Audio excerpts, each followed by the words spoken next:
ನಮಸ್ಕಾರ ಗೆಳೆಯರೆ. 26 Rafale M carrier based fighter ಜೆಟ್ಸ್ಗಳ ಸ್ವಾಧೀನಕ್ಕಾಗಿ ಭಾರತ ಮತ್ತು ಫ್ರಾನ್ಸ್ ಮಾತುಕತೆಗಳನ್ನು ಮುಕ್ತಾಯಗೊಳಿಸಿವೆ ಅಂತ ವರದಿಯಾಗಿದೆ.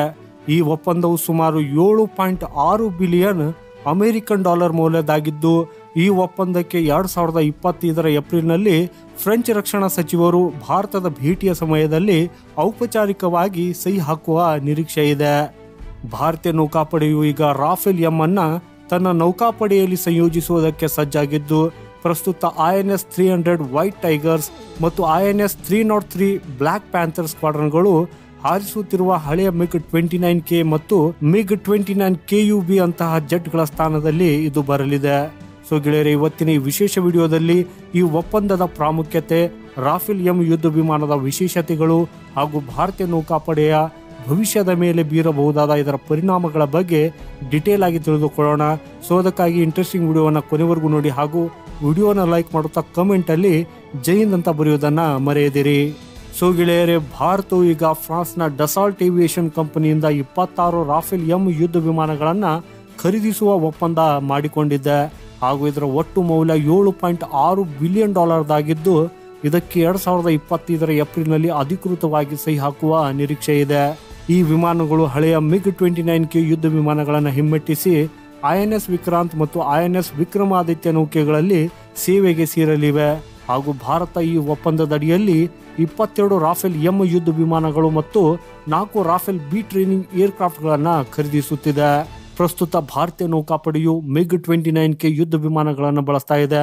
ಆದರೆ ಈ ವಿಮಾನಗಳಲ್ಲಿ ಸಾಕಷ್ಟು ತಾಂತ್ರಿಕ ತೊಡಕುಗಳಿವೆ.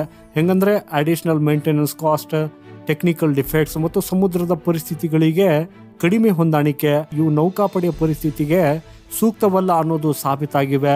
ಆದ್ದರಿಂದ ಭಾರತೀಯ ನೌಕಾಪಡೆಯು ಈಗ ನ್ಯೂ ಜನರೇಷನ್ನ ರಾಫೆಲ್ ಎಂ ಯುದ್ಧ ವಿಮಾನಗಳ ಕಡೆಗೆ ಮುಖ ಮಾಡಿದೆ ಹಾಗೂ ಇದು ಹೆಚ್ಚಿನ ಸಾಮರ್ಥ್ಯವನ್ನು ಹೊಂದಿದ್ದು, ನೌಕಾಪಡೆಯ ಸಮರ್ಥತೆಯನ್ನು ಕೂಡ ಇದು ಹೆಚ್ಚಿಸಲಿದೆ. ರಾಫೆಲ್ ಎಂ ಯುದ್ಧ ವಿಮಾನವು ಅತಿ ಪ್ರಬಲ 4.5 generation carrier based fighter jet ಆಗಿದ್ದು, ಇದು ಭಾರತದ ನೌಕಾಪಡೆಯ ವಾಯು ಯುದ್ಧ ಸಾಮರ್ಥ್ಯವನ್ನು ಕೂಡ ಇನ್ನೂ ಹೆಚ್ಚು ಬಲಪಡಿಸಲಿದೆ. ಇದರ ಪ್ರಮುಖ ವೈಶಿಷ್ಟ್ಯಗಳ ಬಗ್ಗೆ ಹೇಳುವುದಾದರೆ, ಇದು ಎಲೆಕ್ಟ್ರಾನಿಕ್ ವಾರ್ಫೇರ್ ಸೂಟ್, ಶತ್ರುವಿನ ರೆಡಾರ್ ಹಾಗೂ ಮಿಸೈಲ್ ತೊಡಕುಗಳಿಂದ ರಕ್ಷಣೆ ಮಾಡಲಿದೆ. ಈ ರಾಫೆಲ್ ಎಂನ ಹೈ ಫ್ಲೈಟ್ ರೇಂಜು 1850 ಕಿಲೋಮೀಟರ್ ಅಷ್ಟು ಇದ್ದು, ಹೆಚ್ಚಿನ ಪ್ರಮಾಣದಲ್ಲಿ ಸಮುದ್ರದ ಪ್ರದೇಶವನ್ನು ಇದಕ್ಕೆ ಸಂರಕ್ಷಿಸಲು ಸಾಧ್ಯವಾಗಲಿದೆ. ಕಂಬೈನ್ಡ್ ಆರ್ಮ್ಸ್ ಕೆಪಾಬಿಲಿಟಿ ಇರುವ ಈ ವಿಮಾನ BrahMos, Meteor, SCALP EG, Hammer ಮುಂತಾದ ಹೈಟೆಕ್ ಮಿಸೈಲ್ಗಳನ್ನು ಹೊತ್ತೊಯ್ಯಬಲ್ಲದು. ಭಾರತೀಯ ನೌಕೆಗೆ ಸ್ವರೂಪಗೊಳಿಸಿದ ಈ ತಂತ್ರಜ್ಞಾನದಲ್ಲಿ ಹೊಸ helmet mounted display, HMD, carrier landing software, electromagnetic compatibility ಎನ್ಹಾನ್ಸ್ಮೆಂಟ್ಗಳು ಕೂಡ ಸೇರಿವೆ.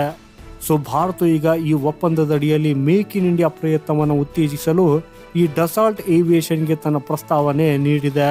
ಈ ಯುದ್ಧ ವಿಮಾನಗಳ ಫೈನಲ್ ಅಸೆಂಬ್ಲಿ ಮತ್ತು ಮೈಂಟೆನೆನ್ಸ್ ಸೆಂಟರ್ ಅನ್ನ ಭಾರತದಲ್ಲಿ ಸ್ಥಾಪಿಸುವ ಸಾಧ್ಯತೆಗಳಿದ್ದು, ಈ ಒಪ್ಪಂದವು ಭವಿಷ್ಯದಲ್ಲಿ ಹೆಚ್ಚು ರಾಫೆಲ್ ಎಂ ಯುದ್ಧ ವಿಮಾನಗಳ ಖರೀದಿಗೆ ದಾರಿ ತೆರೆಸಬಹುದು.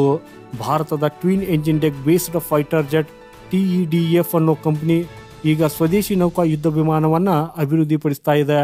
ಆದರೆ ಸದ್ಯಕ್ಕೆ ಈ ರಾಫೆಲ್ ಎಂ ಒಂದು ತಾತ್ಕಾಲಿಕ ಪರಿಹಾರವಾಗಲಿದ್ದು, ಈ ರಾಫೆಲ್ ಎಂ ಒಪ್ಪಂದವು ಭಾರತೀಯ ನೌಕಾಪಡೆಯನ್ನ ಏಷ್ಯಾದ ಅತ್ಯಂತ ಪ್ರಬಲ ನೌಕಾಪಡೆಗಳ ಪಟ್ಟಿಗೆ ಸೇರಿಸಲಿದೆ. ಯಾಕಂದ್ರೆ ಇದು ಏಕಕಾಲದಲ್ಲಿ ಚೀನಾ, ಪಾಕಿಸ್ತಾನ್ ಮತ್ತು ಇತರೆ ಶಕ್ತಿಗಳಿಗೆ ತೀವ್ರ ಸಂದೇಶ ನೀಡುವ ಒಂದು ಹೆಜ್ಜೆ. ಸೊ ಇದಕ್ಕೆ ಮುಂದಿನ ದಿನಗಳಲ್ಲಿ ಭವಿಷ್ಯದ ಸೂಪರ್ ಕ್ಯಾರಿಯರ್ಸ್ INS ವಿಶಾಲ್ನಂತಹ ಇನ್ನಷ್ಟು ಪ್ರಬಲ ಯುದ್ಧ ವಿಮಾನಗಳ ಅಗತ್ಯವು ಕೂಡ ಬೀಳಲಿದೆ. ಸೊ ಗೆಳೆಯರೆ, ಭವಿಷ್ಯದಲ್ಲಿ ಭಾರತೀಯ ನೌಕಾಪಡೆಯು 5th ಜನರೇಷನ್ ಫೈಟರ್ ಜೆಟ್ಸ್ಗಳನ್ನು ಸೇವೆಯಲ್ಲಿ ತರಬಹುದಾ? ನಿಮ್ಮ ಅಭಿಪ್ರಾಯ ಏನು ಅನ್ನೋದನ್ನ ಕಮೆಂಟ್ ಮಾಡೋದ್ರ ಮೂಲಕ ನಮಗೆ ತಿಳಿಸಿ. ನಿಮಗೆ ಈ ವಿಡಿಯೋ ಇಷ್ಟವಾದರೆ ಈ ವಿಡಿಯೋನ ಲೈಕ್ ಮಾಡುತ್ತಾ ನಿಮ್ಮ ಗೆಳೆಯರೊಂದಿಗೆ ಶೇರ್ ಮಾಡಿ. ಸಿಗೋಣ ಮುಂದಿನ ಮತ್ತೊಂದು ಇಂಟ್ರೆಸ್ಟಿಂಗ್ ಮಾಹಿತಿಯೊಂದಿಗೆ. ವಂದೇ ಮಾತರಂ. ಭಾರತ್ ಮಾತಾ ಕಿ ಜೈ.